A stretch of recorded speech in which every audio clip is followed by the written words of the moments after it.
I was always uncertain how I would feel about Ship of Magic because it's multi-point of view.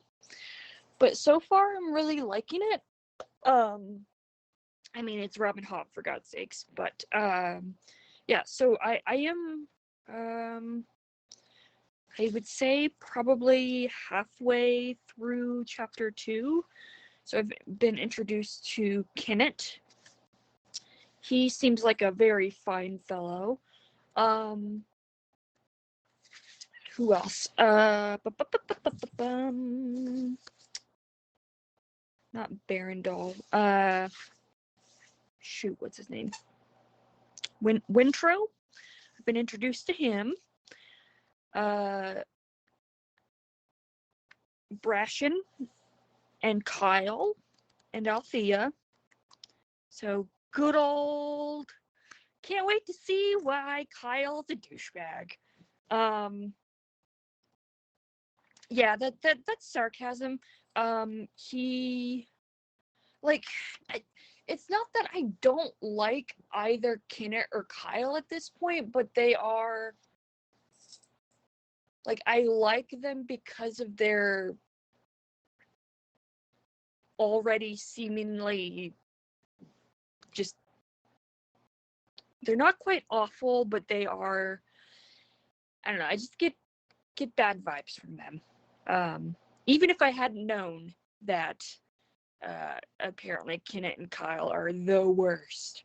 So, yeah, so having read the Books of Babel, this kind of reminds me of, I don't know, the crew there, because they deal with airships and stuff. But, obviously this was written long before the Books of Babel, and I mean, this is just ships and stuff. So, I am liking it so far.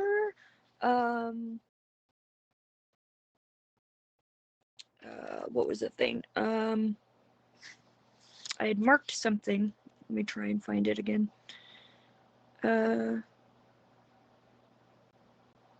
Yeah, I'm a little not confused, but like I'm intrigued by these sea serpent things, and I hope they become more like part of the plot, I guess, and expanded upon. But we shall see. Also, Althea needs to be the captain of the Vivacia, so I'm already behind her on being the captain. So yeah, it definitely already feels very, very fast paced, and even though so far you spend a relatively short amount of time with each character, except for it looks like Althea's perspective is like an entire chapter at this point, but yeah, so distracted, sorry. Yeah, no, I think even though you spend a relatively short amount of time with each character or in their perspective, Robin Hobb already does a great job of just really encapsulating the characters and their scenes and their motivations. And yeah, so I am really, really excited, intrigued, not nervous in a bad way, but like I'm anticipating what Robin Hobb will do with these characters and where she'll take me story-wise, and I'm just in it for the ride, because at this point I trust Robin Hobb, so and I will just listen to whatever story or read whatever story she wants to tell me. So, yay! I don't want to stop reading. Oh, this is, there are significantly less tabs than with Assassin's Apprentice and the Farseer trilogy as a whole. But I am just so Angela, you can attest to this, I think, but I'm generally not like a plot-driven reader. But I am absolutely and utterly just, I'm so compelled by these characters and this plot and what's going to happen. And so I just finished chapter 6, and it's after shit, what's his name? Ephraim died, which was I didn't cry, but it was quite emotional. And then the awakening of Vivacia was like right on the tail end of that was really, really, it's just, I don't know how to describe it. Just really cool. Like, the entire situation really cool. And now Bration has to take care of Althea, and we'll see where it goes. Is Bration a cinnamon roll? I don't know. But I don't even know what a cinnamon roll is, but he seems like he'd be a cinnamon roll, because I want him to be a cinnamon roll. Alright, so I'm sorry, but not sorry. Or I'm sorry for not being sorry about the language that I'm about to use. As my message noted, I'm partway through chapter 10. I fucking hate Kyle. I fucking hate him. He is a fucking gaslighting, abusive, all of the abuses, all of the abuser, like, oh god, physically abusive, emotionally manipulative, psychologically abusive. I fucking hate him. Oh dear god, I fucking hate him. And I feel so bad for Wintro. Like, I feel bad for everybody that is associated with fucking Kyle. And I can't wait for Kyle of Read by Kyle to start reading Ship of Magic, so he can want to change. He'll want to change his name, I'm sure. But oh god, yeah. So he's Kyle's like, I've had enough of this whining. Kyle suddenly exploded. He crossed the room in a few strides to lean on a table and glare down at his son. Is this what the priest taught you, to twist things about to get your own way? It shames me that a boy of my own bloodlines could use such tricks on his own grandmother. And then less than 2 pages later, which is what Kyle's always been doing, is twisting things to get his way, because that's what he does with his freaking wife, the poor woman. Althea says, I'd be very surprised if we had not all learned something about you today, Kyle. Chiefly that there's little you won't do in your ambition to control the Vestrit family. Control? Kyle stared at her incredulously and then turned to the other two women, to see if they were as astonished as he was. But Ronica met his gaze with a black stare, while Kefria sobbed against her shoulder. Is that what you think this is about? Control? This is about salvage. Damn me, I don't know why I try. You all look at me as if I were a criminal, and then when all I'm trying to do is keep this family afloat. Kefria, you know what this is about. We've talked about this. Fucking gaslighting piece of shit fucking character. And sadly, I know people in my very, immediate family who are like this. And it fucking enrages me. God, I hate this guy. Oh, fucking piece of shit. Okay, I think I'm done. Now to finish the chapter. Also, actually, not about Kyle, about Wintro. I really liked his speech. Well, not really speech, but yeah, speech, I guess. Where Althea's like, what? Holy crap, he has a bond with the ship? And, they're talking about, Saw's will or whatever. It's all in Saw's hand. What is it? The other grandmother. I believe that he, being Saw, has sent you back to us and created this bond between you and the ship for a reason. It's meant to be, Wintro.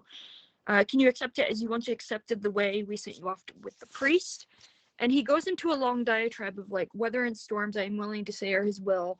Stillborn children, perhaps, though not when the husband has beaten his wife, but the day before. I think Saw gave us our lives, and his will is for us to live them well. He gives us obstacles, yes. I have heard folk rail against his cruelty and loudly ask why, but the next day the same folk will take their saws and go out and cut limbs from fruit trees and dig up young trees. and move them far from where they were sprouted. And before that, he's like, I didn't want to go to the priesthood, but I did what you asked, and now you're taking me away. And I feel so bad for him, and he's just being whipped around, and like Kyle is using everyone in his life for his own ambitions and control, and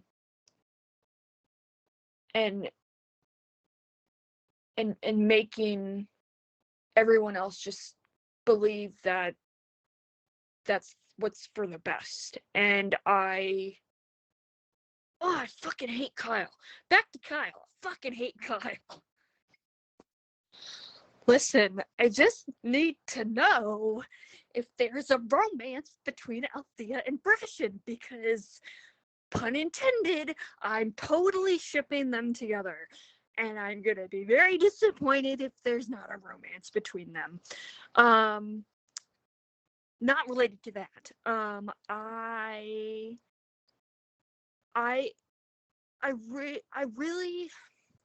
was telling this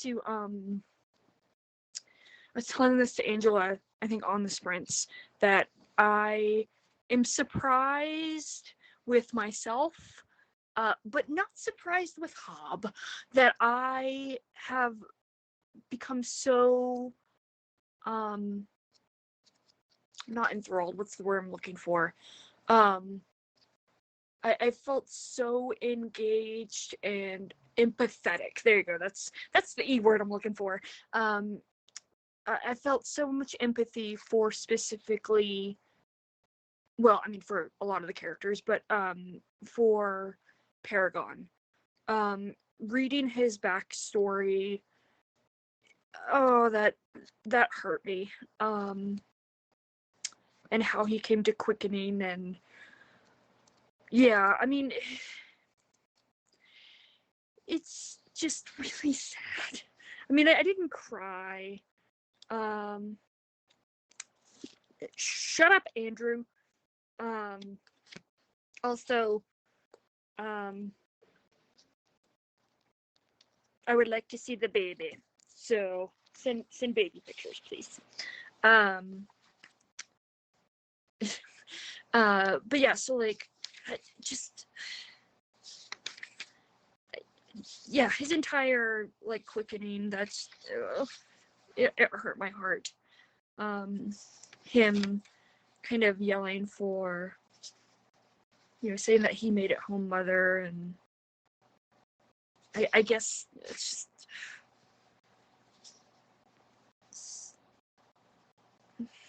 so sweet. Or sweet. No, sad. Sorry. I was looking at thinking of Andrew's baby. Anywho, what else? Oh, yes. So the part that I'm up to right now in chapter 13 is I've been introduced to, I did that, a baby. I've been introduced to Amber, and Althea and Amber are discussing fate and all that good stuff, and I already really like Amber. She's pretty cool.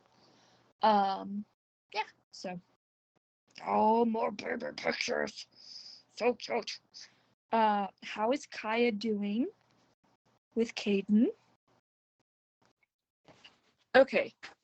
My phone is a little bit far ahead, away from me, so that I can use both hands to flip through the book, but hopefully you can hear me.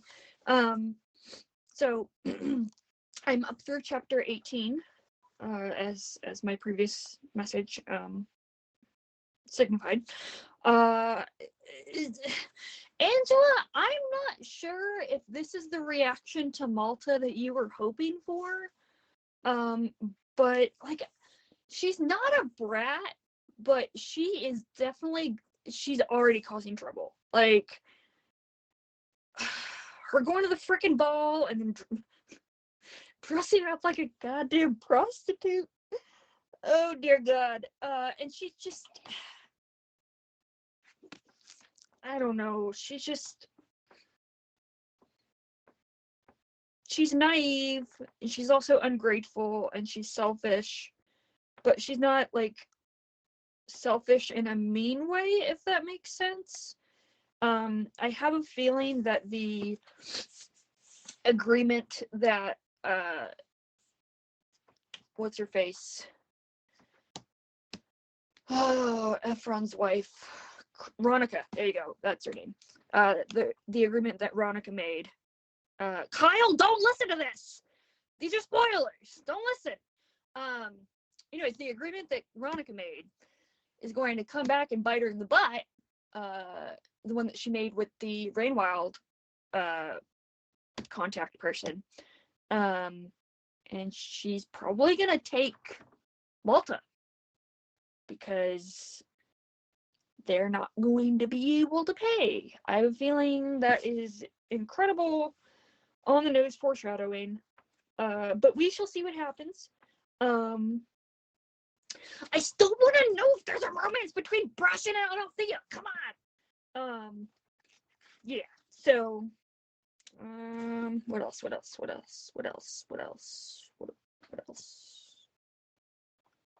Yeah, I basically got no reading done yesterday, so I haven't made it very far relatively. I can't say that I liked the scene, but I was really drawn in by the assassination attempt on Kenneth and Edda's like full-on badassery, and how Kenneth was realized, oh shit, she has power, and he's like, he decided then and there to be like, all right, she's gonna be my quote-unquote woman because she freaking killed some people. So yeah, not a lot of thoughts. Just enjoying the ride, as it were. Yeah. So, woohoo. I have another mark here. Hold on. Hope that was comforter scene. Yeah, whatever. Anyways, oh yes. So, one thing I was going to ask is, so I'm not asking for spoilers, but I don't know that maybe this is like explained in later books or specifically in the Rainwild Chronicles, but like the way that the Rainwild trader contact person was described, like in the Rainwild like representatives, like they have like masses and stuff on their body. Like I'm a little confused on that. Like, I don't know. Can someone shed some light on that, please? No, I mean, yeah, no. Words. How do they work? Yeah, so Pete, don't listen to this unless you've gotten up to where I'm at. Yes, I agree with what you said, Angela. I think she, now that you've said it, yes, she's a great foil for Althea. And I think it's interesting to look at those two characters also in relation to Kyle as well, because Kyle, is demonizing, in a way, Althea because she wants to be on a ship and she wants to quote unquote be one of the boys, and he's trying to like force her into traditional Chalced gender roles.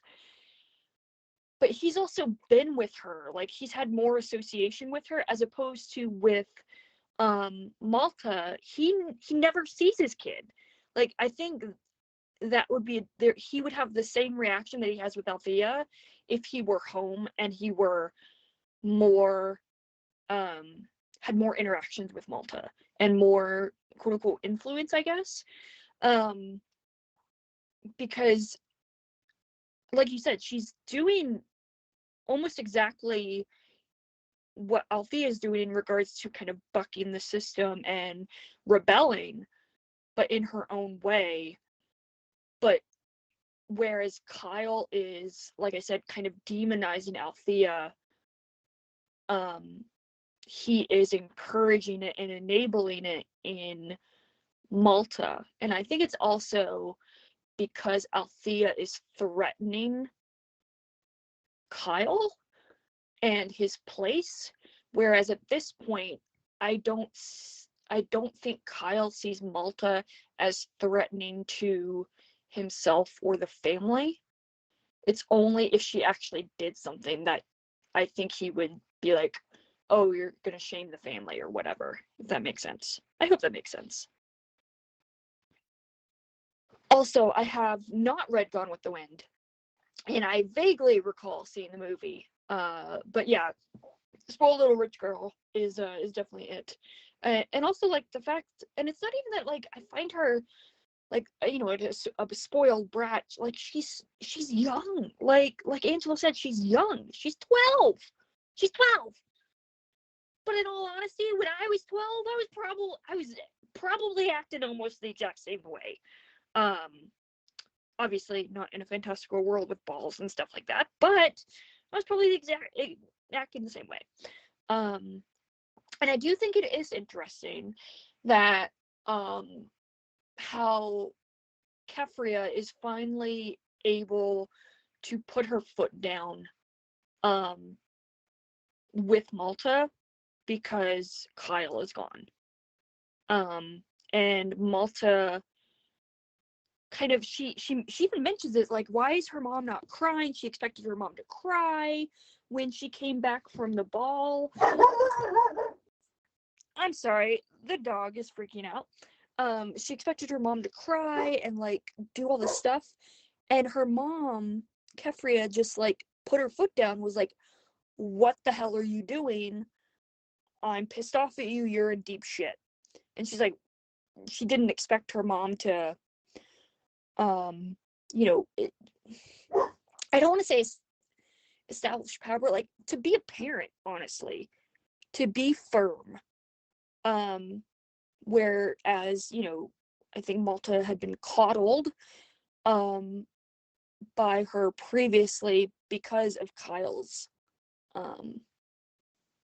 you know, controlling power structures and stuff like that. But anywho, that is one thing that I absolutely loved, which I don't recall if I mentioned it before, because I think it's on, like, it's in the first part before they get to the winter, but how Kefria stands up to Kyle and says,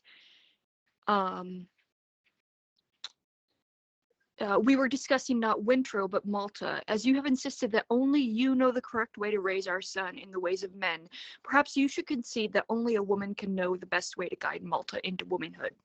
Even in the darkness, she could see the surprise that crossed his face at the tartness of her tone. It was, she suddenly knew, the wrong way to approach him if she wanted to win him to her side. But the words had been said, and she was suddenly too angry to take them back, too angry to try to cajole and coax him to her way of thinking. And the subsequent, like, passage that I marked is, like, this idea of him that she had.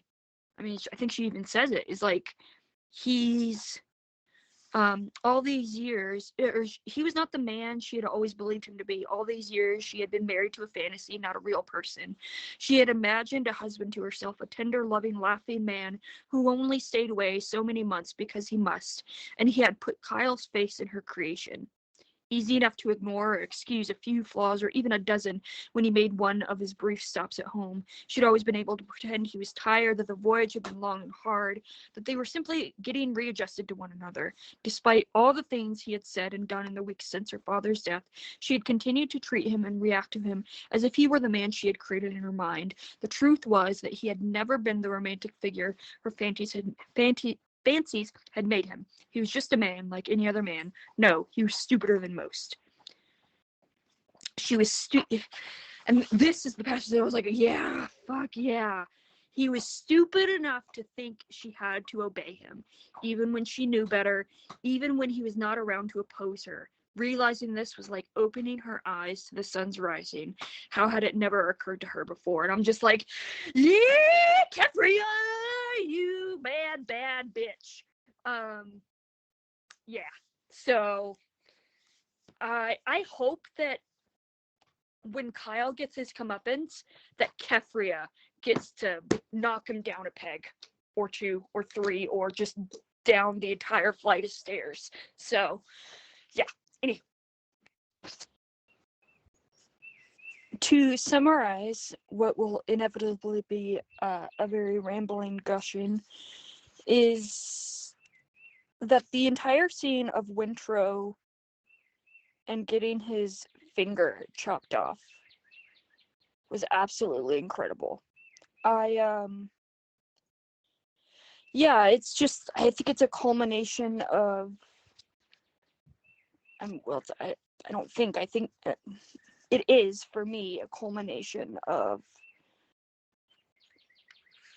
not only his connection with Vivacia, but the sense of control that Kyle's trying to have over him, or, yeah, I think that's what it is.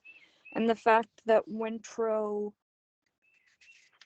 he goes into this, like, not even a trance, but like this meditative state to not only kind of separate himself from the pain that he will be enduring, but also to alleviate the pain that Vivacia herself would be feeling as with the connection that they have. And I thought that was just really incredible. And just the symbolization of the finger itself, that he you know, it says between, he's telling about I'm just gonna read the passage. His, being Wintrow, voice did not quite shake, nor did his hand, as he pointed carefully to what had been the index finger of his right hand, the finger that might have worn a priest's pledge ring some day, had he been allowed to keep it. And then later, the finger rested on her deck now, a separate thing, a piece of meat. Wintrow reached down carefully with his left hand to pick up his own severed finger and set it aside. With the thumb and forefinger of his left hand, he pinched the skin together over the place where his right forefinger had been. Stitch it shut. And then Betty just completely lets it go, and he just chucks it. After, you know, Kyle confronts him, or not confronts him, but like, Wintrow says, "I'm not a coward. Like, I may not be strong, but I'm not a coward. I can accept pain." And Kyle says, "You are a haven." And he was quite prideful about that. And Wintrow was like, "No, I'm a Vestrit." And I'm like, oh shit. And I mean, it's honestly quite, not like sob level inducing, but it's so admirable. And the way that Robin Hobb writes this entire scene is just incredible. And then that, how it all like kind of circles back where Vivacia eats ingests the finger, kind of harkens back to when she ingests the earring of what's his face, the guy that had left. And that again shows me as a reader that Robin Hobb knows what the hell she's doing, and there doesn't seem to be any scene needlessly written or used to just fill the page. Everything has meaning, and at some point in the story, and I really like that. So anywho, gonna carry on. I knew it! I knew it! I knew it! I knew it! Ugh. Damn. Oh, I love Brash and Althea. And I know that after that scene, something terrible is going to happen to them. Oh, but damn, I knew it! I knew it! Shut up, Andrew. You know what I know. I know Robin Hood is going to ruin it, but let me just stay in this moment of bliss for a very short time as much as I have it, okay? I have to admit something. Looking back at the Robin Hood book tag, I should have known. I should have known Brashen was a love interest because he's the love interest prompt. I just know in my deepest of heart, I almost said my hardest of hearts, that wouldn't have made sense. Anyways, I just know Robin Hood's gonna fuck it up for me. And she's gonna fuck up the relationship, and she's gonna fuck me up in the process. I don't look forward to it. Robin Hood, why you do this? Yeah, so I'm glad that you said that, because I was thinking after I asked that question and I read more, there is that the mention of the yes, mute Pete, mute. There's the mention of like the rivers, was it flowing like brown and then turning white, and just like how it's all like smoky and only the rain wilds people can go in there and only the traders. And I'm like, it, like, is there radioactive? I genuinely thought, I was like, is it like radioactive? So when you said, Derry, that it's like Chernobyl, I'm like, all right, I'm not going, like, that wasn't a far off like thought process that I had then. So but that makes sense now. So I am intrigued even more. So this is just a very quick thought. As I mentioned, I'm up through chapter 24, but where the Farseer trilogy has this running thematic element of finding, or not finding one's name, but of being named and finding one's identity through a name. So like with Fitz, being a Farseer, getting his name as Fitz oh Jesus Christ, Fitz Chivalry Farseer, and then Night Eyes naming himself and stuff like that, and then Katrikin naming her son Sacrifice. I feel like this, at least this first book, Ship of Destiny, is really about having a name and having that used against you. Because specifically the scenes where Brashen and Althea almost get crimped or whatever, I think it was crimped, is that the term? Because because what's her face, Pag's daughter, I think it was, is like, oh, you're Brashen then, right? And Brashen nodded and could not help from grinning. There was something flattering about a woman knowing his name before he knew hers, and like, by knowing his name, they were able to target him. They targeted him because they knew his name. And then in chapter 24 with Malta, which I am kind of liking her perspective, she's with the coachman, and he says, I need something from you before you go, he suddenly requested. Of course, she lifted her hands to the scarf. Your name. She stood very still. Had he forgotten she was wearing his scarf with the flame jewel on it? If he had, she wasn't going to remind him. Oh, she wouldn't keep it, not forever, just long enough to show Della. Malta, she told him. Enough of a name that he could find out who had his scarf when he recalled it. Not so much that he could recover it too quickly. Malta. He let it hang, prompting her. She pretended not to understand. I see, he said after a moment. Malta. Good evening, then, Malta. I feel like something is going to happen because she shared his name, or she shared her name with him. So that's why my thought process went down that path. But we shall see. All right, two simultaneously gifts keep kind of replaying in my head. One from Malta's perspective of what's in the box from 7, and then now that she opened the stupid box and had the goddamn dream, just the you done messed up, Ron. So yeah, oh god, freaking Malta. She done fucked up. So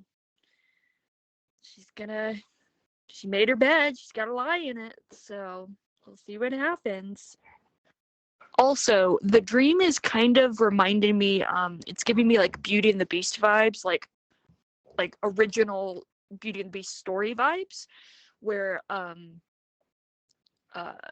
the beauty. Max, can you hush? No, go get daddy. Go get daddy. The beauty has dreams of this figure, and she falls in love with him, not realizing it's the Beast in his regular human form. So I have a feeling that the figure that she dreams of is like the quote unquote coachman that she met, who's all, I'm assuming, probably like disfigured as all hell. But yeah, anyways, it's giving me those kind of vibes. So yeah. Wow. I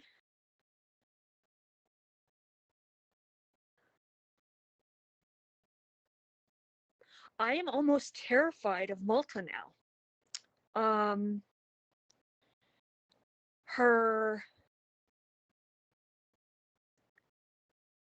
That she was so aware of everything and knowledgeable, but could still play this naive, ignorant child while still having this knowledge, and then turning it and trying to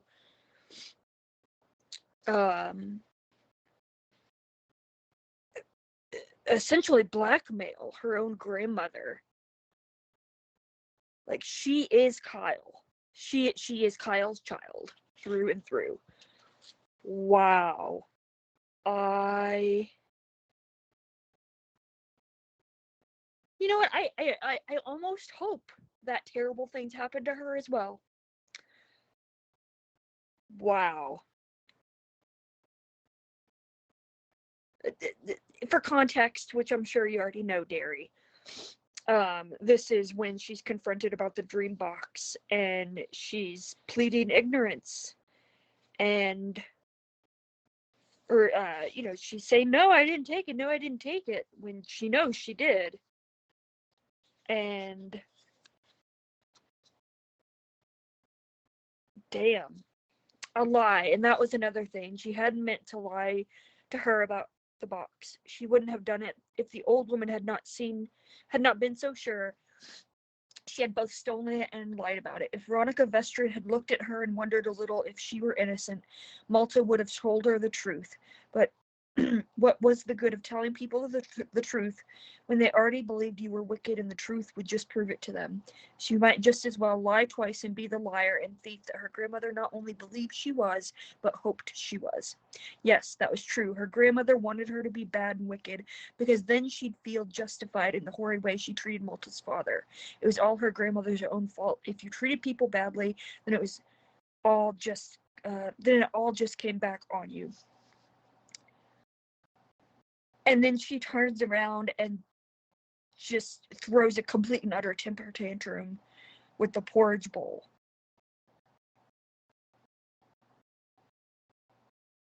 Wow. Oh, this little bad word. like really bad word.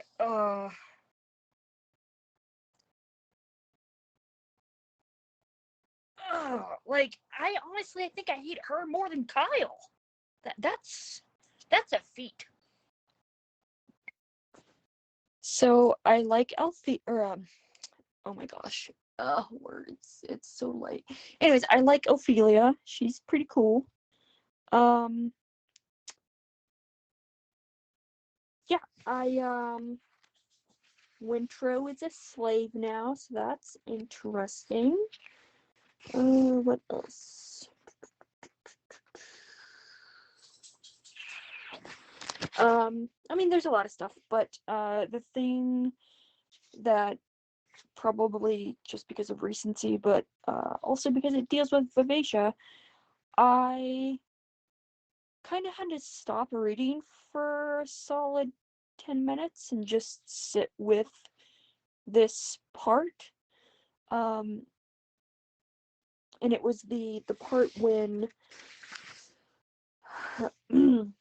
Wintro is back on the ship and Wintro tells Vivacia, or she tells, he's talking about like, oh, it's not the same, like, you don't know, blah, blah, blah. And she says, silence. Her words flashed at him. I never put my mark upon your face, but your family spent 3 generations putting your mark upon my soul. Yes, soul. This thing dares to claim one. And that, her saying that just really just, I don't know why, but it just really was incredibly profound. And then the scene that follows is like she's realizing that she can become like she doesn't have to be dependent upon Wintro, and he even encourages it, and then it results in her separating herself from him, and he's realizing like what it means to not have that connection with her anymore, and she is able to be herself. I am really intrigued by this connection with the serpents and how that will come into play, since she is she who must remember, according to the serpents. Yeah, and then like the last like passage or whatever of their conversation,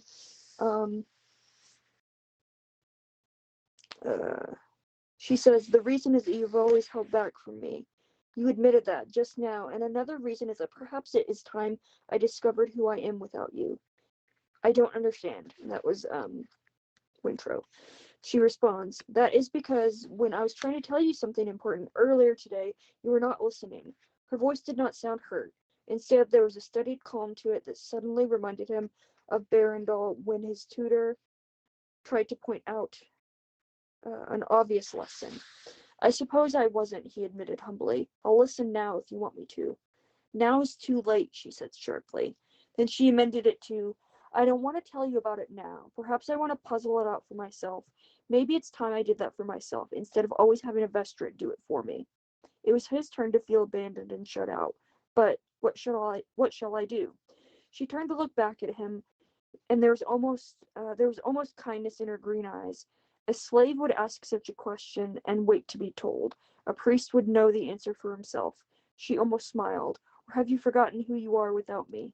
She asked a question but desired no answer. She turned her back on him, head up. She stared at the horizon. She had shut him out. That was also another passage that I was like, holy shit. I'm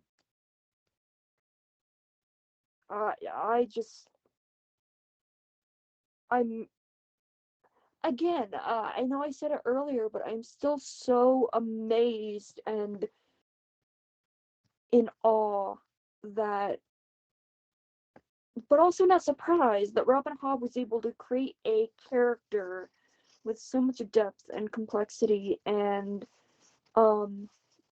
empathy and drawing all of that out of the character and from me as the reader for that character, for a character that is a live ship, that is supposed to be essentially an animate object, but she's so human. I guess similar to like Night Eyes and stuff like that, but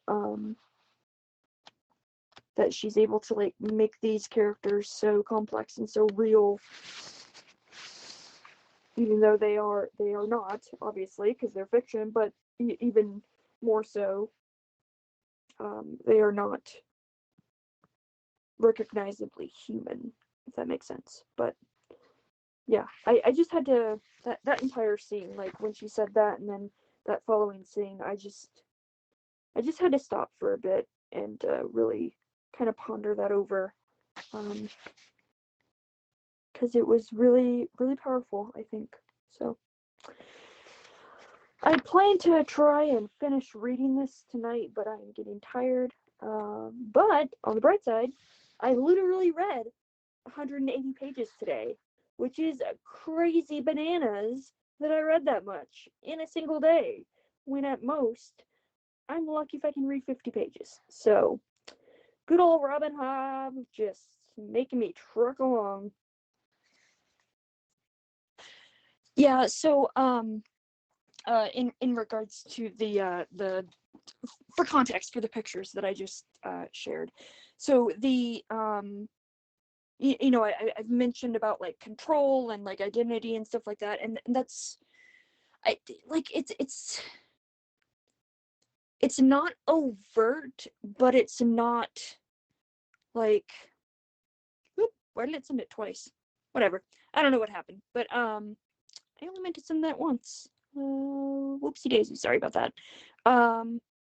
Anyways, yeah, so these themes of identity and control are not overt. They're just woven so well throughout, you know, with identity, with and even control in a way, in Farseer, but especially in Ship of Magic so far. And it is integral, at least for me, it's seemingly integral for every character and every plot line, without it feeling like it's being like hammered over my head, if that makes sense. It's just the power of Hobb, I suppose. Yeah, and I guess like the slavery aspect is really just a manifestation of those thematic elements of identity and control, and what one has, what one being human or object has over another, and how your identity can dictate the control that you have, and vice versa. Yeah, so I think that's, yeah, I mean, Hobb is just a genius. Just a genius. So I finished Ship of Magic. Hopefully you can actually understand this, because I'm outside and it's really, really windy. If you can't hear this or whatever, I'll just wait till I'm back inside. But yeah, so long story short, TLDR, I really, really liked it. It is, it's, I think it would be really interesting, and I'm debating on doing this, of doing like a video of like the start of Farseer versus the start of Liveship. Oh, thank you, dear. Yeah, so because they're just like, honestly, I don't think I'd be able to choose between either one, because Robin Hobb is doing two completely different things with both of those books, and I imagine the trilogies as a whole. Yeah, like, because obviously Farseer is definitely more character focused with the first person perspective, and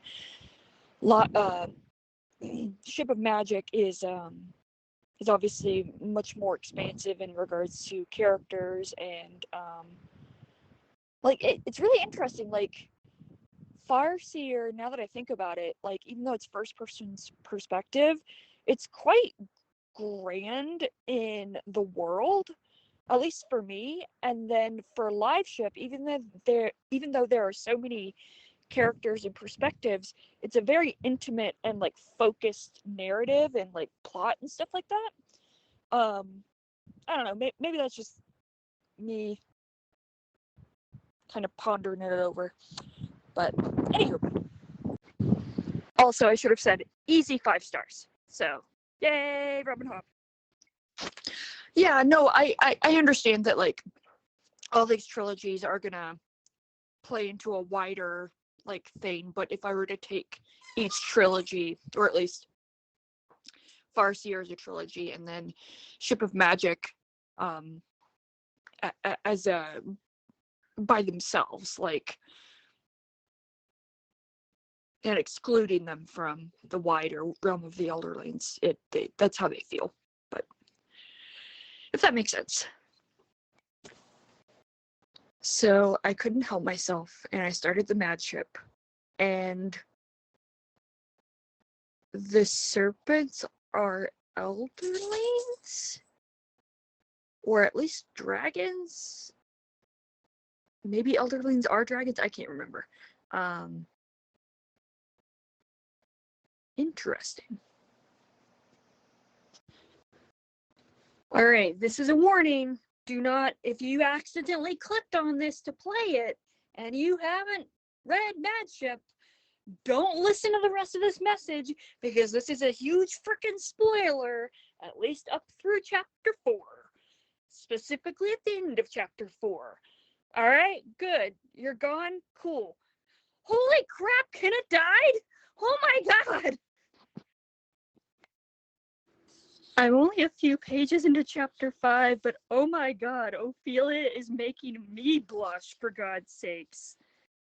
Oh my goodness. Ugh. Cheeky old broad. Honest to God, like, Rain's speech to Malta, it is some Austen level shit going on. Like that's an Austen level speech. Like Jane Austen level. Like, oh my god. And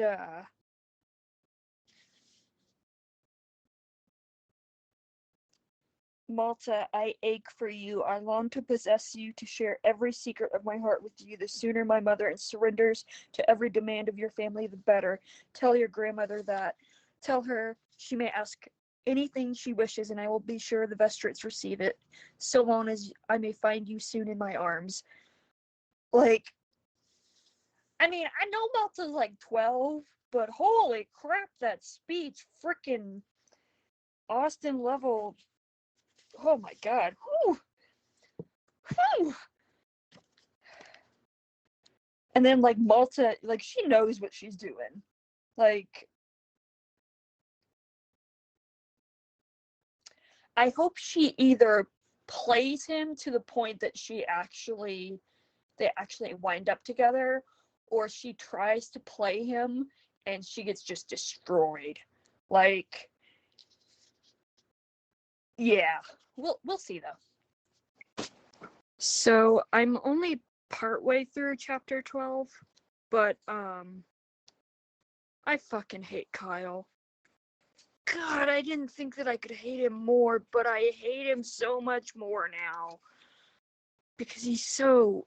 Now that he has nothing and he's stuck in the... What is it? The mate's quarters or whatever. And he's refusing to come out, and he's just like physically disgusting. But also, like, he's just literally going crazy, and he's blaming everybody. Like, he's still so delusional and narcissistic, and deflecting of all blame and so so delusional of his own self-importance. Like, oh God, I hate him so much. And I do love it when Wintro, or when Kyle says, tells Wintro, "That's right, run away, hide from the truth." When Wintro made no reply, as he opened the door, his father bellowed after him, "Make sure you take the chamber pot and empty it. It stinks." "Do it yourself." Wintro's voice came out flat and ugly. "No one will stop you." And I'm like, oh shit. You go, Wintro. Give that piece of crap what he deserves. Yeet. Kyle Yeet's son. That's always gonna stick with me. Yeah, I mean, and when Wintro asks aloud to himself, how could that man be my father? I feel no bond to him at all. And then he felt a faint tremor of sympathy from the ship, that he has more of a bond with Vivacia than he does his own father. It's really not only telling of his relationship with Kyle, or lack thereof, and Kyle's treatment of him, but also of, wow, well, actually, now that I think about it, like, there was like, Winter had a hesitancy of connecting with Vivacia initially, and then as they got closer, I think it mentions, and I can't remember the passage in here, but it says earlier that Vivacia was basically supporting him and like yearning after his connection, and he was resistant to it. And then the tables had turned now that she had Kenneth, and she was like kind of pursuing him a little bit, for lack of a better term. Wintro didn't feel that, like, that yearning for his connection at the point where he was yearning for her connection, if that makes sense. I can probably try and find the quote. I think I marked it, but whatever. Anyways, I hope you get what I mean. And it's just, yeah, like, there's this tenuous, not tenuous, what's the word I'm looking, this, like, this, yeah, I guess tenuous. There's this, like, tenuous balance and bond that's going on here that Wintro is really struggling to reconnect with Vivacia because of her now. What am I trying to, like, I think he's just struggling to connect with anyone and everything, and truly bond with people, because as soon as he finds that bond with Vivacia and is able to accept that connection with her, he's having to connect by extension with Kenneth as well. And Kenneth's not a nice guy. He's on paper, he's a terrible person. But he's an intriguing, terrible person. He and I think I don't know, there's just something interesting there going on. So, anywho, that's probably a lot of rambling to say nothing, but there we are. Yeah, to kind of go back a little bit, a few chapters back, the chapter when you get back to Kenneth again after he, oh my God, died, but now he's not dead. I think it's, I was absolutely fascinated by that entire scene. I actually marked it. I'm pretty sure I marked it, but either way, of them all three connecting together, and Vivacia and Wintro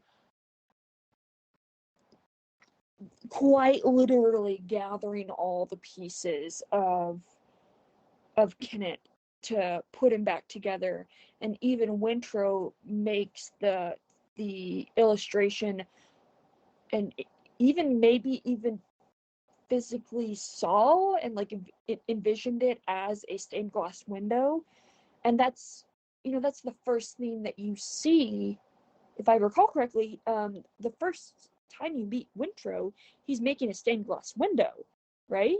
And I think that was just really incredible. And at that point, you see Kenneth's vulnerability, and it was actually, I don't want to say that it was touching or heartwarming or anything like that, but it gave me a new perspective of Kenneth. Not necessarily in a good way, but not in a bad way either. And I thought that was really interesting. And like, they're both struggling, both Wintrow and Kenneth are struggling with how to connect with each other, because Wintrow knows that Kenneth is like, Kenneth literally holds Wintrow's life in his hands, as well as Kyle's. And then on the flip side, Kenneth doesn't want to show any vulnerability mentally or physically to Wintrow, even though he's dependent upon him to really basically survive, even though he won't admit it himself. At least at that point with his leg and stuff like that. So I thought that was really interesting. What was the other thing?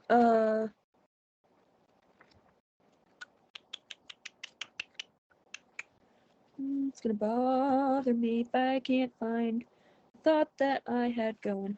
Oh yes. So to kind of switch gears a little bit, the scene where I think it was after Wintrow talked to Kenneth, he goes to talk to Vivacia, and he is what was it? Wintrow touched the blood. Like when he touched the blood or whatever on the deck, he like had that connection with Kenneth, that almost drove him out of himself. And then Vivacia says, "Now you glimpse how it is for me. I did not think it could affect you that way." What was that? The power of blood. Blood remembers. Blood recalls not days and nights and events. Blood recalls identity. And then she goes further on to say, "And that is what you felt. You who have blood of your own, at least you possess your own body, your own set of memories, and your own identity. You can set Kenneth aside and say, he is not I. I have not. I have none of that. I am no more than wood impregnated with the memories of your family. The identity you call Vivacia is one I have cobbled together for myself. When Kenneth's blood soaked into me, I was powerless to refuse it. Just like the night of the slave uprising, when man after man entered me, and I was powerless to deny any of them. The night all of that blood was spilt. Imagine being drenched in identities, not once or twice, but dozens of times. They collapsed on my decks and died, and as their blood soaked into me, they made me the reservoir of who they had been. Slave or crew member, it made no difference. They came to me. All that they were, they added to me. Sometimes, Wintrow, it is too much. I walk the spiral pathways of their blood, and I know who they were in detail. I cannot free myself from those ghosts. The only more powerful influences are those of you who possess me doubly, with your blood soaked into my planks and your minds linked to mine." "I do not know what to say," Wintrow replied. "Do you think I do not already know that?" Vivacia replied. And I just, that, oh, damn. Like how I mean, it was already terrible that Vivacia became a slave ship, but to have those experiences not all. So at that point, I started thinking that, like, if I were to look at these live ships as really manifestations of a brain, of mental health, of, you know, how the brain works, like, I think at that point I was like, yeah, like, that's trauma. Like, that is, she is the embodiment and the the embodiment of trauma. She's literally soaking up this blood, and she, being so young, is impacted by it in ways that at least I haven't even seen yet, I'm sure. And she's already been impacted so much, obviously. And I fear that it will be getting worse for her. And because of this trauma, she is desperately clinging to this man, Kenneth, who is not necessarily ingratiating himself to her, but he is just being charming and seducing her, however rightly or wrongly, in comparison to Kyle. And it's so hard to read. And again, I think I said this before, the fact and the way that Robin Hobb has been able to put so much depth and complexity of character and such human qualities and humanity into what is supposed to be a just sentient ship is quite incredible. So, anywho, oh yeah, like, already I mean, from the first, couple of scenes of meeting Paragon, my heart broke for him, but I fell in love with him simultaneously, because he has, oh god, just thinking about Paragon again, oh god, he, more than Vivacia, I think I want a happy ending for Paragon, because of the story that I've seen from him. He is the one, if anyone is deserving of a happy ending, it's Paragon. And he has been dealing with, obviously, trauma and grief, and has not been able to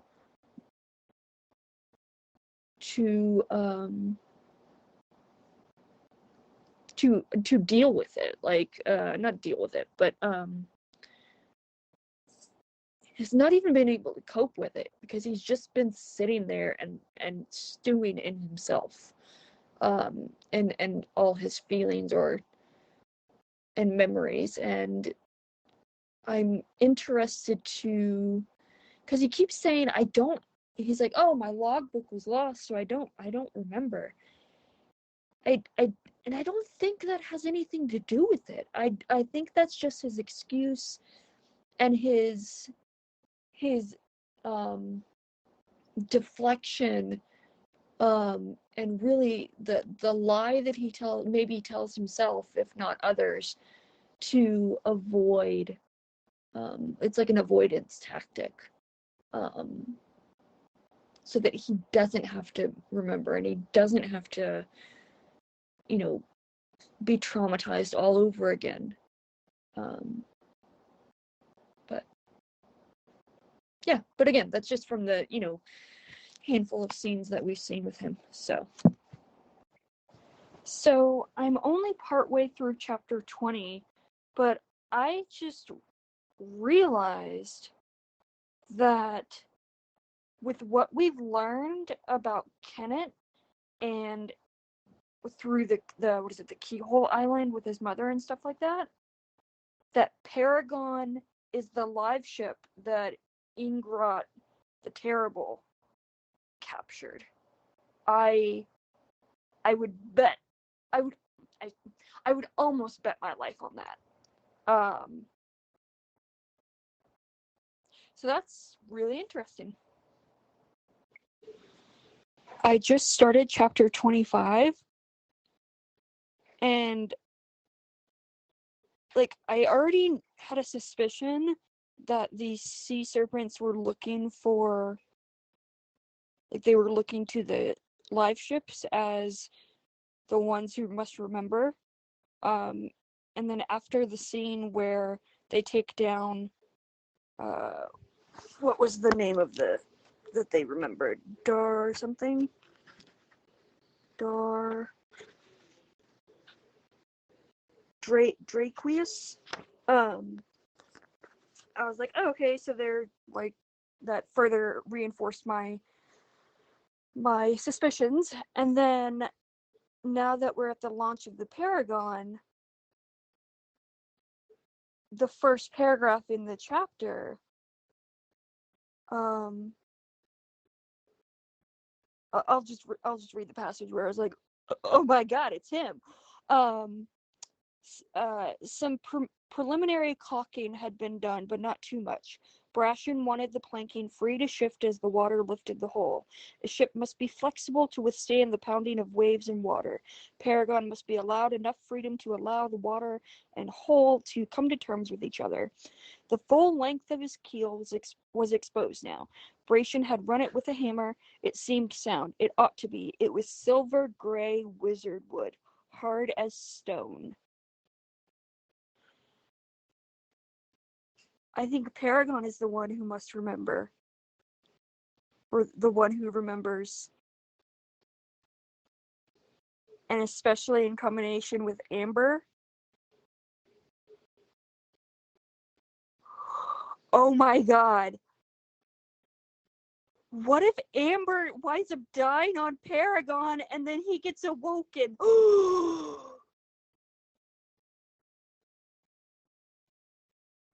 Oh my god. Because Amber asks Althea and mentions like dragons and sea serpents, and she's expecting Althea to say something, so she knows something. We'll see. Oh my god. I'm excited to see if I'm right, or if I'm not right, that's fine too. I'm still in the middle of chapter 25. I haven't even gotten to, like, obviously I haven't finished the chapter or the section yet, but the water crept under him, being Paragon. He shivered suddenly. The next wave might lift him. No, it came and went, and he still rested on the sand. The next one, then. No. Well, then, the next. Wave after wave came and went. He was in an agony of anticipation and fear. Despite all his expectations, when he first felt that tiny bit of lift, the grating of hull against sand as he floated for a fraction of a second, he whooped in surprise. He felt Amber tighten her grip convulsively. Paragon, are you all right? She called out in alarm. Suddenly, he had no time for her fears. Hang on, he warned her jubilantly. Here we go. But wave after wave kissed against him, and Brashen did nothing. Paragon could feel the sand shifting under him as the sea ate at it. He felt, too, a great stone revealed by the retreating sand. Brashen, he called out in annoyance, get onto it, man. I'm ready. Tighten that line. Have them put their backs into it. And just that he's... Oh, Paragon. Oh, he's so sweet. Even though he's a curmudgeon.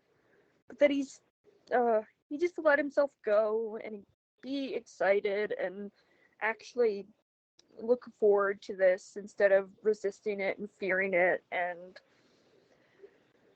oh, I love Paragon.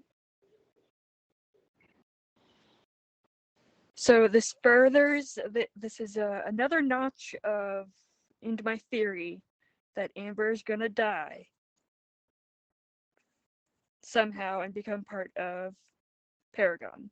So I'm still partway through chapter 26, but her and Paragon were having a discussion, and he's proposing she recarve him to make eyes for him.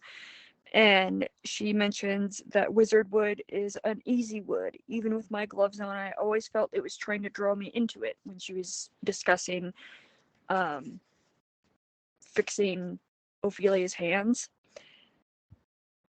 And I feel like she's gonna become a part, like she's either gonna physically sacrifice herself or she's gonna somehow die on Paragon and she's gonna become a part of him. Yeah, so we'll see. If you hear my fan in the background, I apologize. It's hot as balls. So, I'm only part way through chapter 28. Yeah, so either Amber is a Rain Wilder or she is a weird elderling who can transform quite amazingly. Because I'm at the scene where Malta goes on Paragon right before they are going to launch, and Malta like has her like vision type thing, and Amber, Kefria had a glimpse of Amber's disfigured hands before the woman gloved them hastily. She glanced up to meet Kefria's stare. The look in the bead woman's eyes chilled her to the bone. Yeah, she's either like a Rain Wilder or something much, much older. Oh, sorry. It was when Malta was on the deck of Paragon, and she's like everybody kind of goes off to not explore, but see the rest of the ship, and she wanted to stay on the deck. So Althea basically put Amber in charge, and Malta was talking to Amber, and Amber has like a kind of like a fortune thing, and they talk a little bit about fortunes and how fortune telling is not fortune making. And then Paragon has like this, I don't know, fortune type thing happen, and then Malta faints.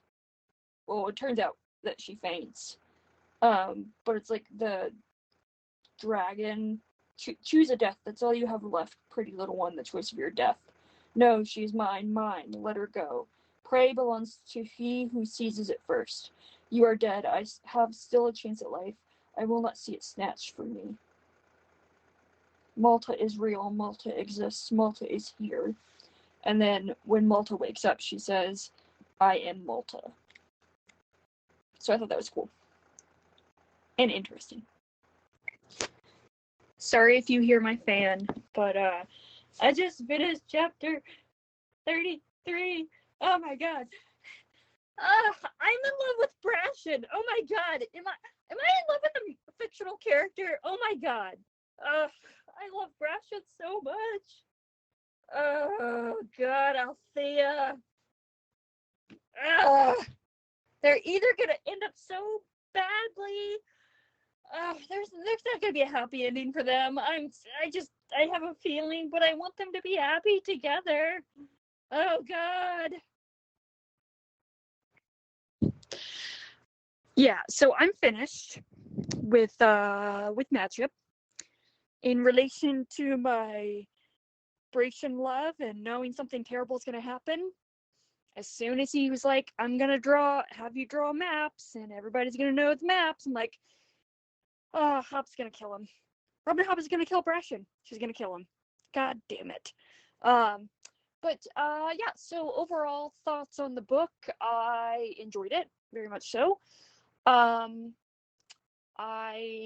It's probably my, I don't know, I'm kind of conflicted. Like, I think it's like my least favorite of the books that I've read so far, including Farseer, but there were a lot of incredible, like, character arcs within it. Like, just structurally, I don't, probably because it just, the ending kind of, I don't know, I felt kind of ambivalent about the ending. Like, I don't know. It's not quite a cliffhanger, but it's not like, I don't know. I don't, thoughts and stuff, I don't know. It is definitely a 5-star book, regardless, but I don't think she's capable of writing anything less than 5 stars, in my opinion. But, yeah. So, yeah.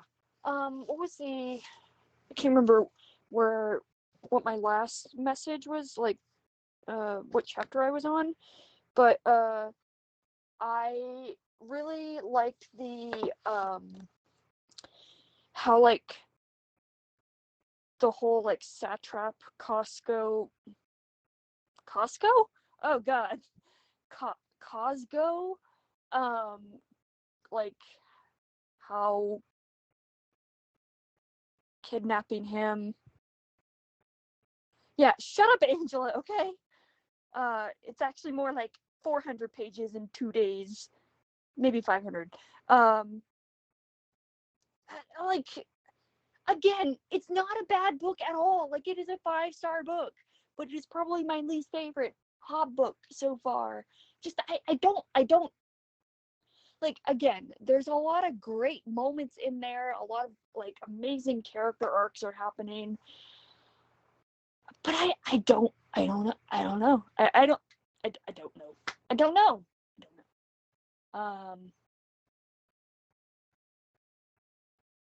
Yeah, so I know 500 pages in 2 days for me is redonkulous, as the kids say. So now I gotta read some other books before I can get to Ship of Destiny. So sorry if you hear my fan. It is hot as balls, but I am up through chapter 2 of Ship of Destiny, and like, I was in I don't want to say that I was indifferent to Cirilla, but I wasn't actively liking her, or I was intrigued by her arc, and now she just wants to be a power grabber, so I'm intrigued by her, but I don't like her at the same time. I really, really, really, really, really, really like the prologue. Particularly the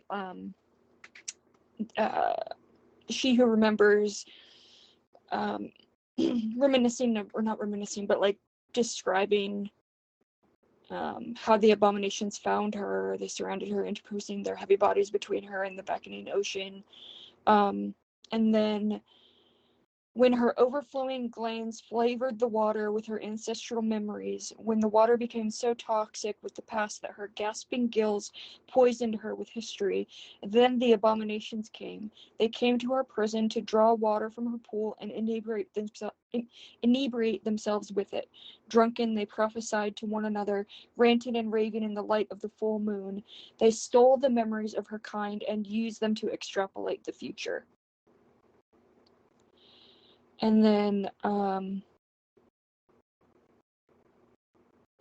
little later, the abominations prophesied only what they sensed of the future from stealing her pasts. They had no true gifts of seeing. If they had, she reflected, they would have known that the 2 legs brought their doom. They would have stopped Winthrop Vestrit. Instead, he had discovered her and freed her. And I just really liked that passage. Surprisingly, not as many tabs so far. I've, read 58 pages and only had 3 tabs. Is this indicative of having a poor time? No. But I am really enjoying it. Oh, also, another passage. I think this is in this is definitely in chapter 1.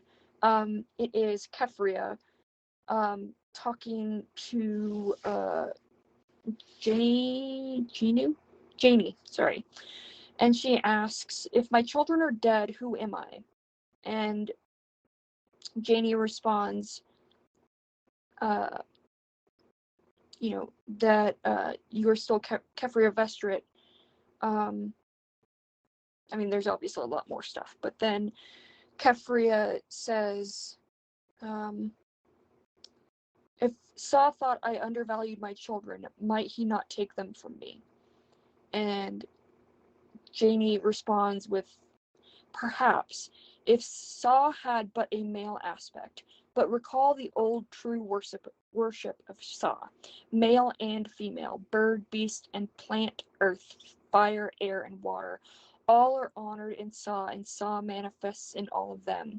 If the divine is also female, and the female also divine, then she understands that woman is more than mother, more than daughter, more than wife. Those are the facets of a full life, but no single facet defines the jewel.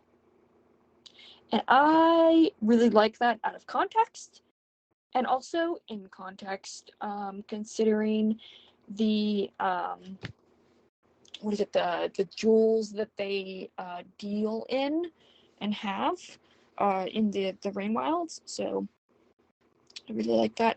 I am concerned for Malta, and I really hate the satrap because he's a spoiled little brat.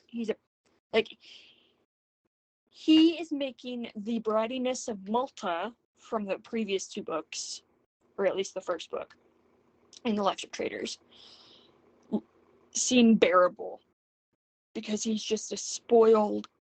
He's spoiled, and he's a brat, and on top of that, he has so much power behind it that, because no one questions him on it and no one challenges him because of that power, he has no realization that he's a spoiled brat, and he is stupid, and he is useless, and he is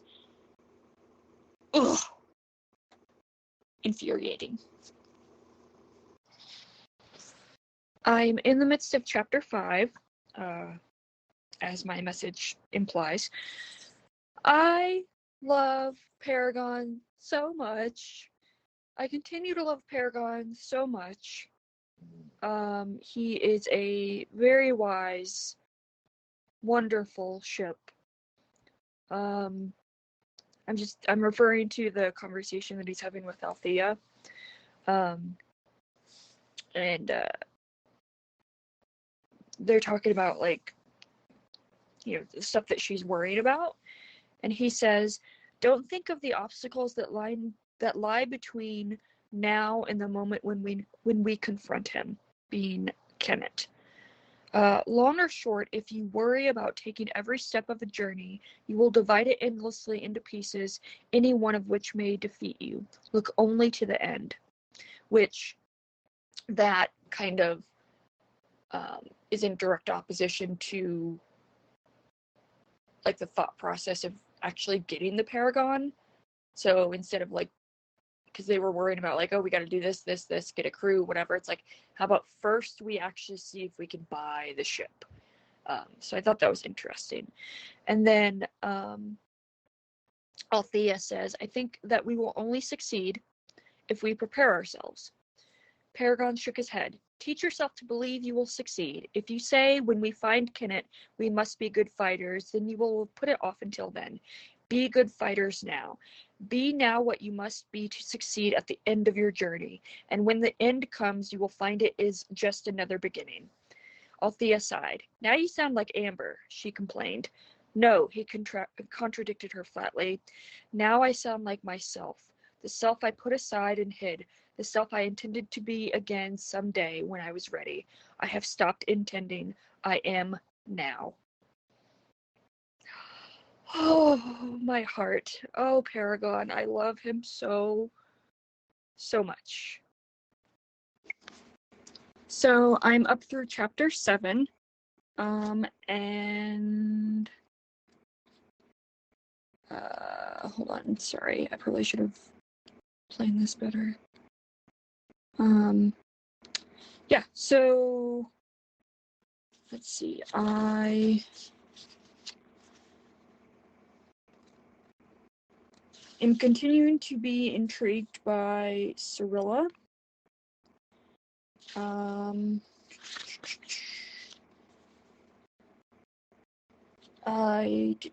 Let's see. I like how Ronica addresses how she's trying to talk to Cirilla, and she says, "Life is not a race to restore a past situation, nor does one have to hurry to meet the future. Seeing how things change are what makes life interesting." And I think that's something that is already pretty prevalent in this book, is this idea of past versus future, and like looking to the past to prepare for the future rather than being in the present. So yeah, and then let's see. I really liked also how Riche was like, "Call us not slaves. Slave was how they named us to try and make us something we were not. Among ourselves, we call ourselves tattooed. It says that they marked our faces. Not that they could own our souls." And what was the other thing? Oh, and I really liked how it kind of shared Amber's backstory a little bit. It's like my brain's not working. I'm sorry, because it's freaking hot. But the biggest thing is the death of Vivacia, or is it a death? She was not Vivacia. This is the start of chapter 7, but she was not Vivacia, not really. She had never been anything except the stolen life of a dragon. Her pseudo life was fastened on to the remnants of the dragon's death. She had no real right to exist. Brain wild workers had split open the cocoon of the what the heck is that noise? Anyways, sorry. Dragon, the germ of its life had been flung out to perish, squirming on a cold stone floor, while the threads of memory and knowledge that had enclosed it were dragged off and cut up into planks to build live ships. And there was another thing that so Wintro trying to piece Vivacia together. I like how Robin Hobb kind of prepped that with not only with Vivacia and Wintro putting Kenneth back together and finding him. So it's kind of like, yeah, it's kind of like echoing that in a bit.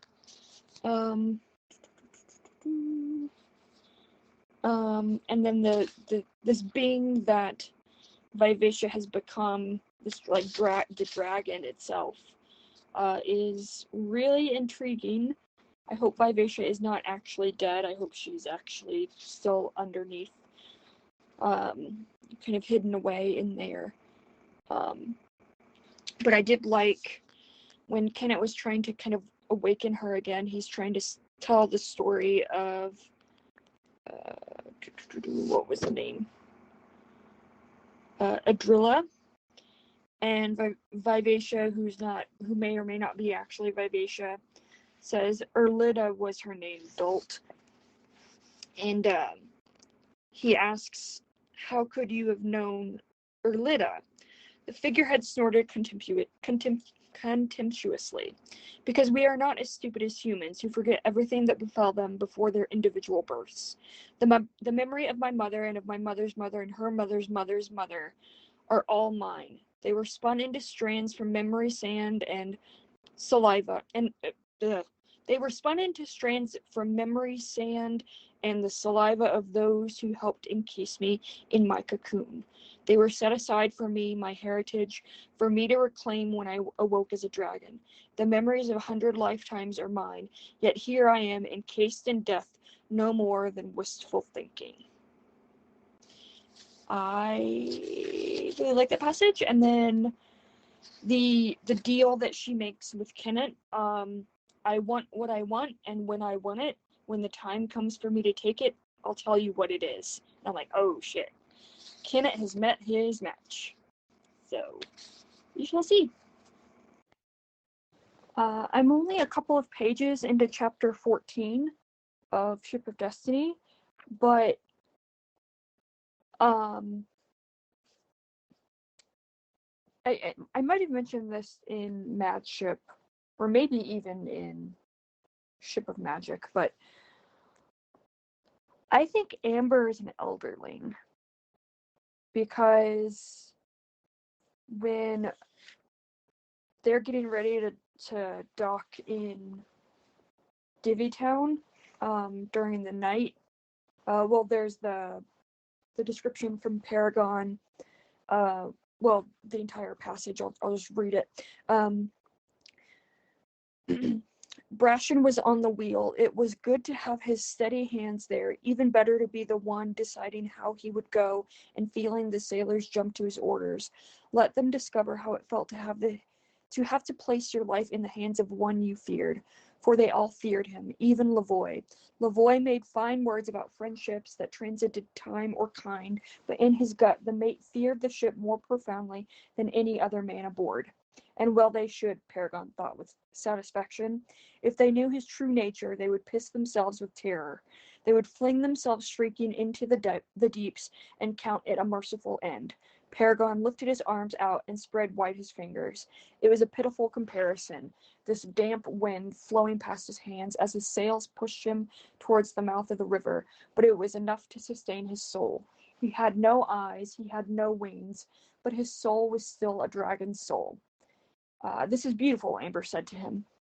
And then she goes on to say, the night is beautiful, and we are beautiful in the night. There is a moon somewhere above us. It makes the fog gleam silver. Here and there my eyes find bits of you.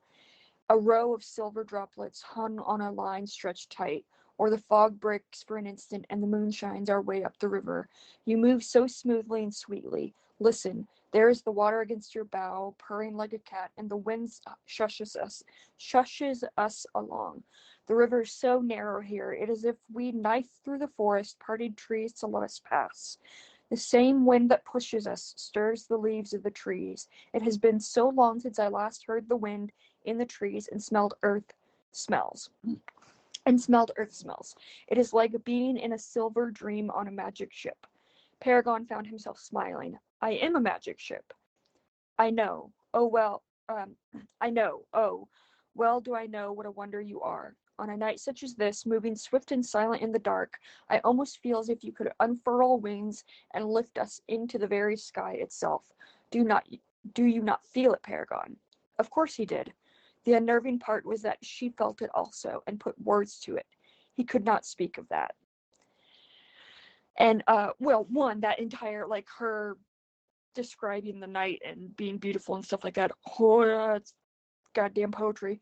But I just have a feeling she's an elderling. She's definitely not human. And now learning that elderlings are the combination of, what was it? I think I marked it here.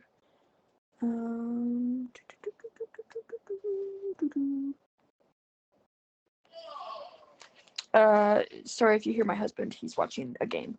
But I think it's something like dragon essence and human matter or something like that, or human soul. So yeah, I think she's an elderling, but we shall see. Yeah, I'm still on chapter 14. Oh, Brashen's proposal, but not a proposal. I swear to God, if Robin Hobb kills Brashen, I'm gonna fucking revolt, okay?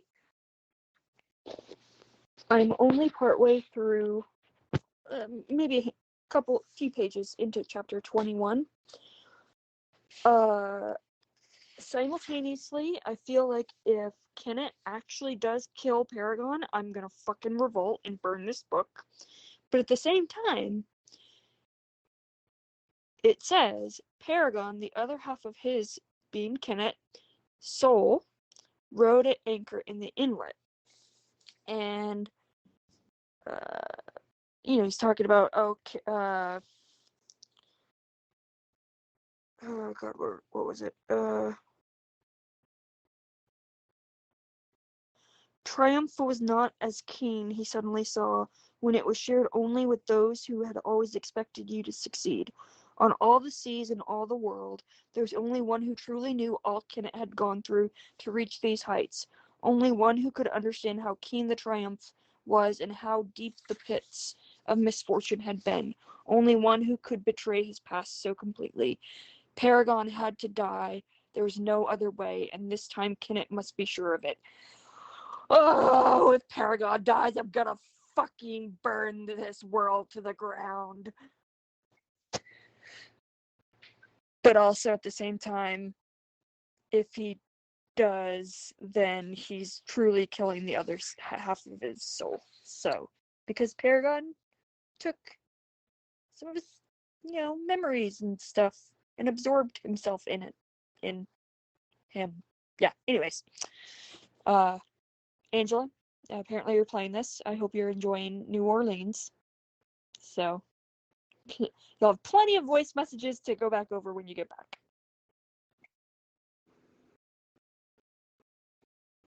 Oh my God. Kenneth is a lot. Oh God, it all makes sense now. Oh damn. Oh damn.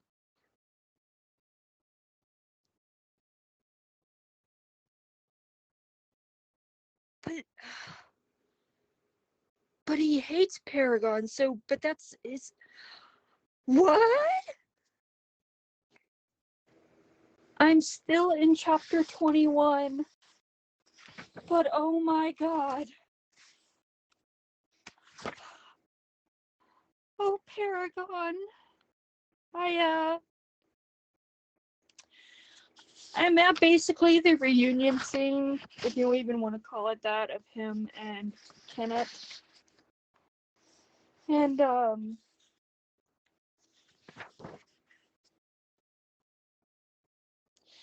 yeah, Paragon says, I don't know if I can really die, I don't know if I really can die, Last time I couldn't even stay down there. Wood wants to float. And Brashen is locked below too. I made a little promise to him, Kenneth. I promised him I wouldn't kill him. Kenneth asks, do you want me to help you? Then you wouldn't be breaking your promise. None of it would be your fault.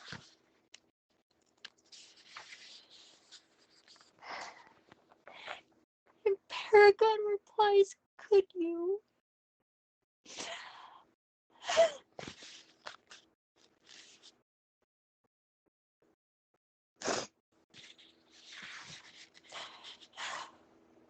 I'm not only crying because of the possibility and probability of Brashen dying, and of course I'm gonna be raging if that happens, but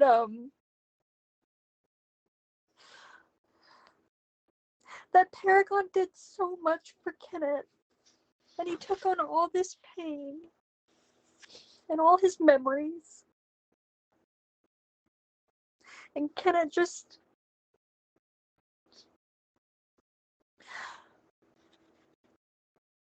he doesn't want him. He doesn't want to.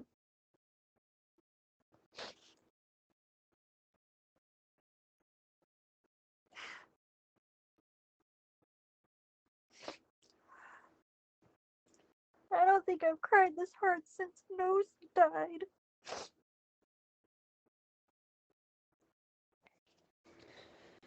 God damn it, Robin Hobb.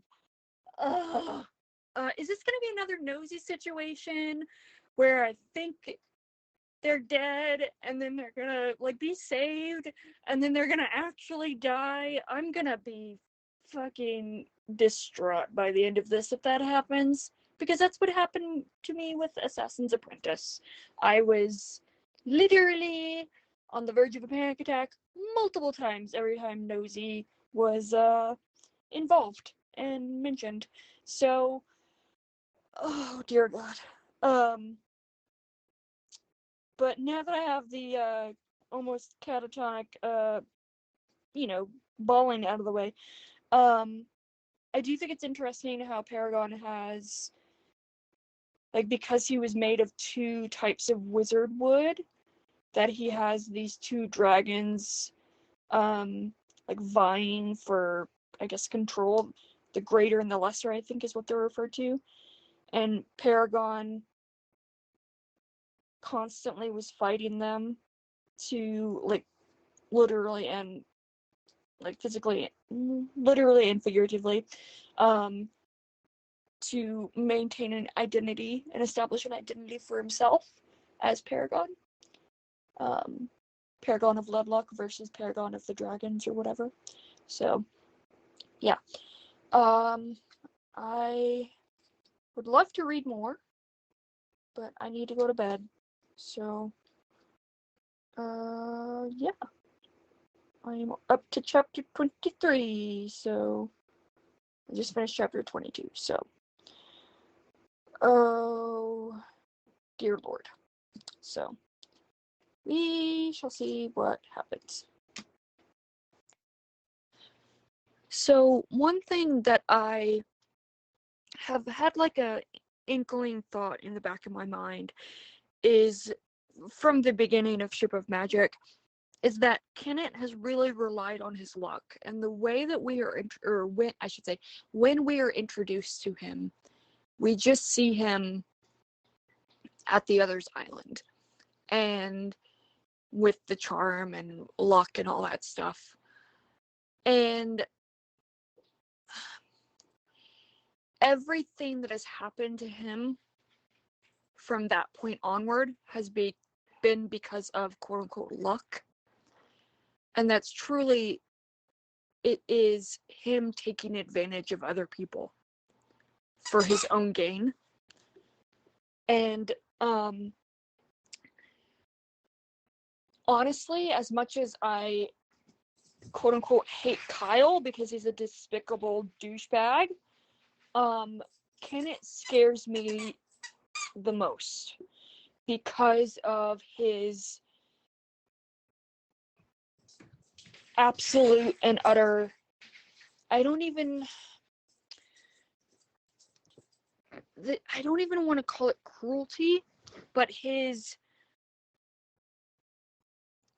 very God damn it, Max, stop. As soon as I start talking, you decide to get a toy. Stop it. Anyways, because he's very cognizant of what he's doing and how manipulative he is and he's manipulative for his own selfish, not even gain. I don't know, like, Kenneth and Kyle are very similar, but Kenneth is the one that scares me more because he is so, I don't know how to describe it. Just, I mean, the way that he was with Paragon was like the nail in the coffin, kind of manipulating him to kill himself, to die, to be willing to die. And even before that, the agreement, like, oh, you will protect my secret. Max, move. You will protect my secret. And in order to do that, you have to die. And he's just taking advantage of people. And when I say people, I mean including live ships. And I don't know. He scares me. So Aaron is playing his arcade games, so I apologize if you hear his gaming in the background, but I'm up through chapter 27. And especially,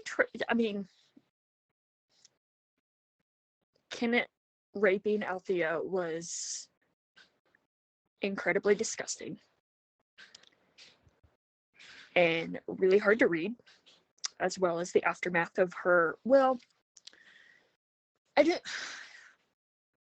like not convergence, her reconnection to Vivacia was nice to read, but at the same time really hard to read because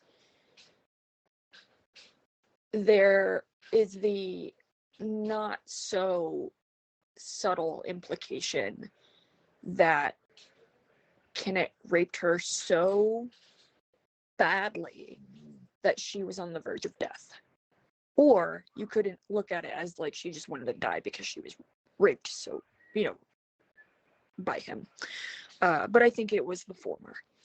So that was really hard to read.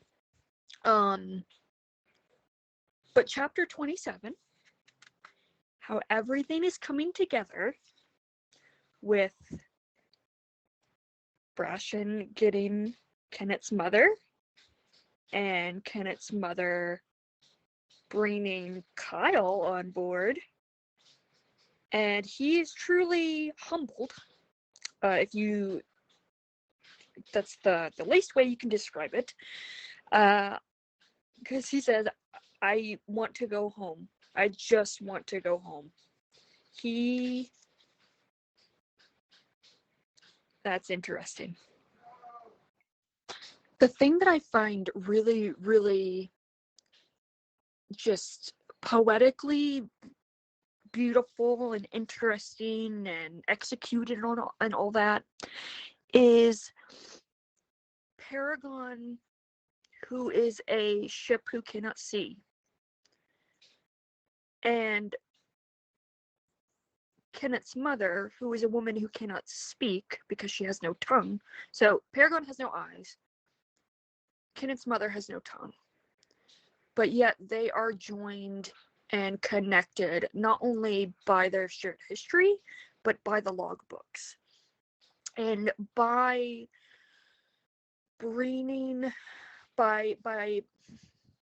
Kenneth's mother giving the logs back to Paragon,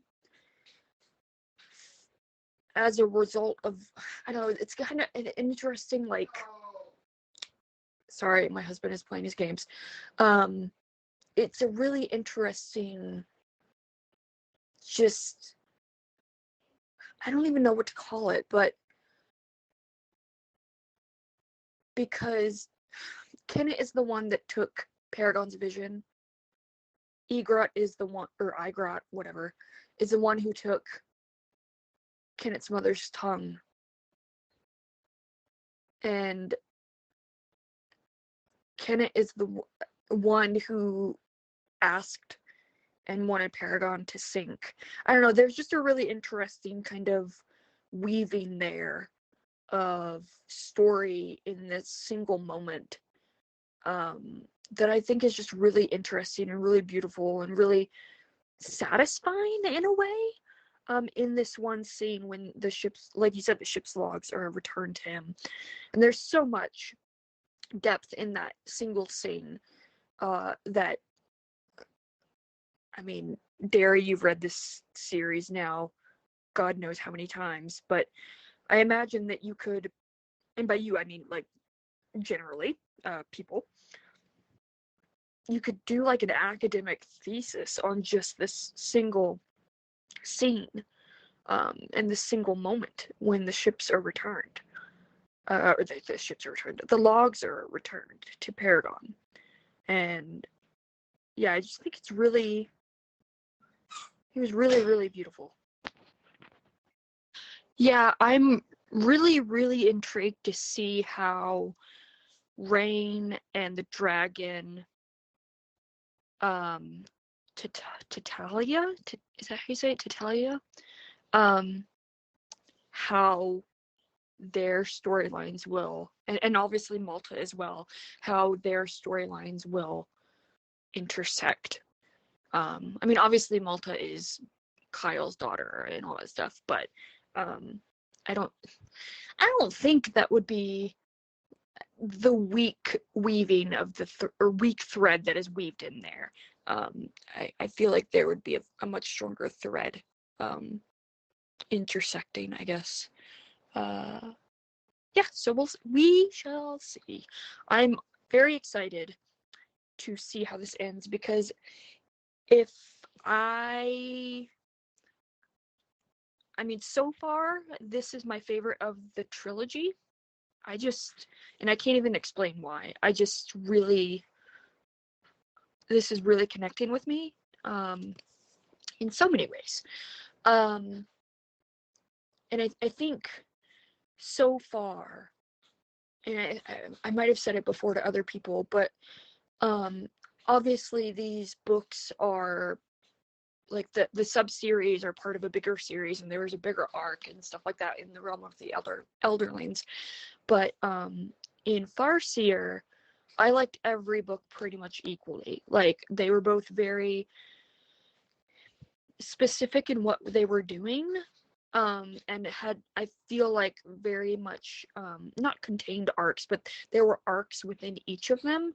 Whereas Liveship, for me, feels like very much a planned trilogy, and truly probably should be like just one big book. And it's just the weaving of all these characters and plot lines, and it truly is like I mean, it's because it's dealing with so many characters, you really can't focus on, like, arcs or whatever. But I don't know. I don't know. I just it just feels different, but like still really satisfying. So yeah. Anywho, Robin Hobb, it's great. I love her. She's awesome. So also, Derry, question. Have you read any of her Megan Lindholm works? I can't remember if I asked you that before or not. Never mind what I said about Kyle being humbled and stuff. He's still a douchebag. We're back to hating Kyle. I mean, I never liked Kyle, but you know what I mean. All right, so final thoughts on Ship of Destiny. I think it is it's not even I think. I know it is my favorite book of that trilogy.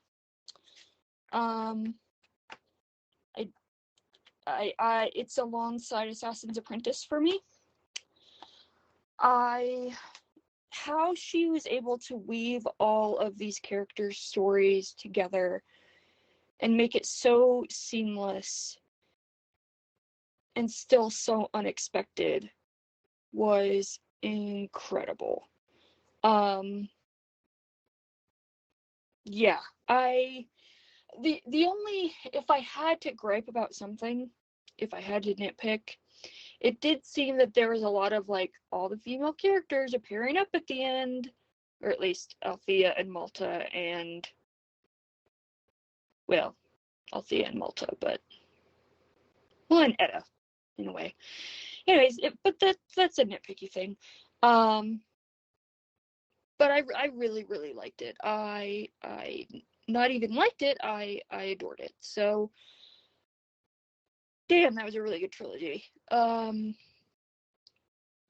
still love Paragon so much. And I love him so much. And I still hate Kyle. And I'm so glad that he's dead.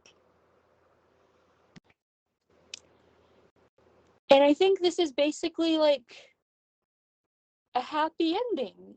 Happily ever after, or whatever that's called in romance. Like, I know it's not a romance. Well, it kind of is. I guess you could call it that. But it's like, it's happy endings for everybody. So that's nice. Yeah, I I thought, in regards to Malta, like, I thought the whole thing, like, she wasn't an elderling, but she was going to be a mother of elderlings. I thought that was the difference. So, yeah. I don't know. It would make sense that she'd be an elderling, but I thought she was just going to, like, give birth to them, essentially. She's the mother of, or queen of elderlings, so she's like the mother of them or something. But,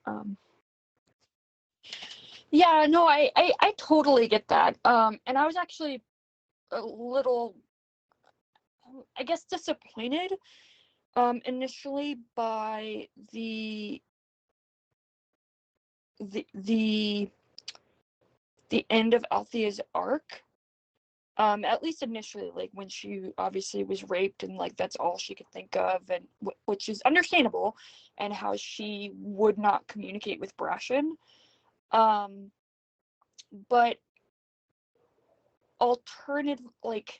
but by the end, I thought it was just very, this is probably not the right word, not poignant. I just think it was very cathartic, and just thematically just kind of not necessarily wraps a bow on it, but, like,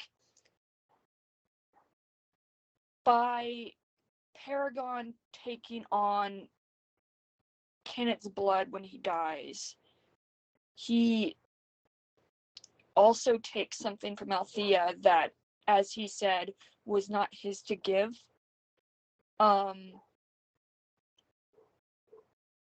And it was just, again, not excusing the actions, like, Kenneth's attempt at control when he had no control in his situation. So Paragon is taking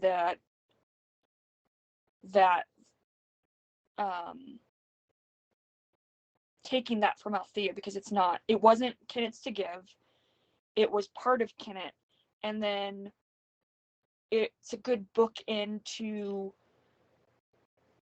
Paragon taking that initial trauma from Kenneth, and then taking it from Althea as well, but he's still able to, like, he, being Paragon, is now able to, I don't want to say be mature about it, but, like, he is so complete in himself that he is able to,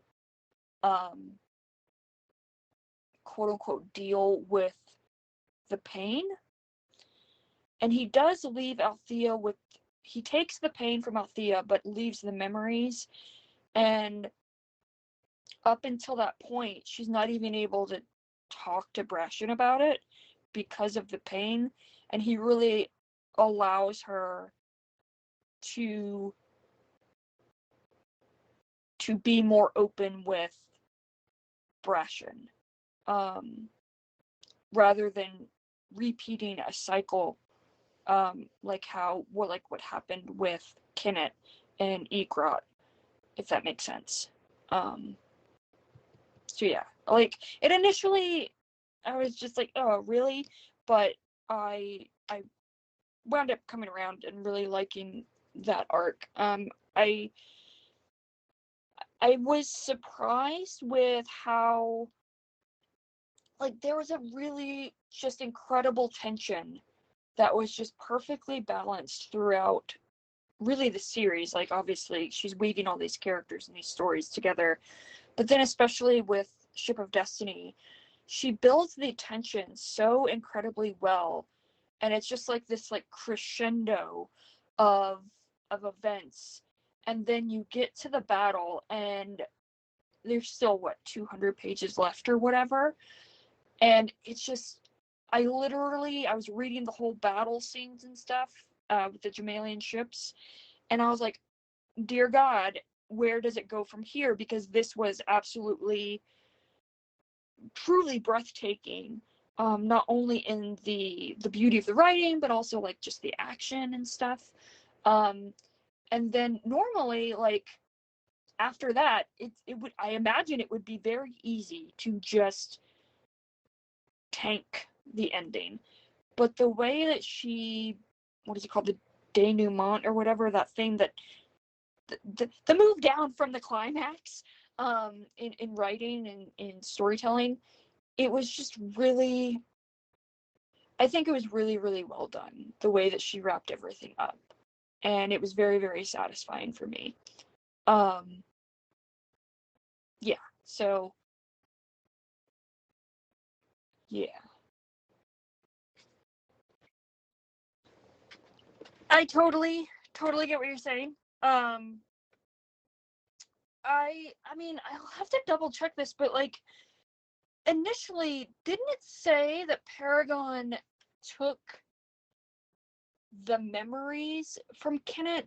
So it's a really interesting kind of juxtaposition where, and again, like the bookend, like, I don't know, full circle type thing, is that Paragon took the memories from Kenneth as well as the pain,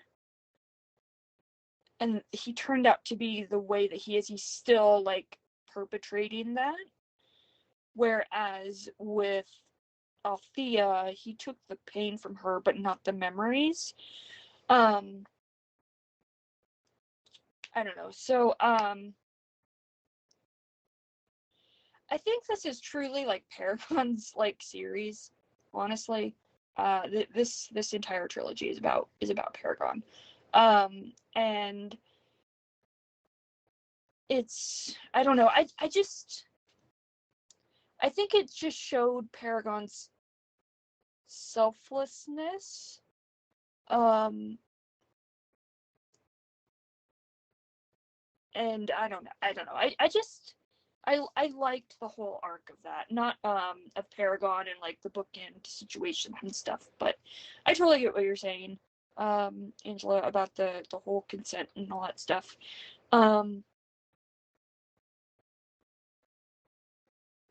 What was I gonna say? Oh god. I had a thought, and it has left my brain very quickly. I don't know. It'll come to me at some point. One thing that I have been thinking about is the stone that Edda finds with the, like, the dragon baby fetus thing. Don't listen to this, Caitlin. Jesus Christ. I don't recall that coming back up again. So was that just a red herring situation, or is that going to come into play in like future books? I don't know.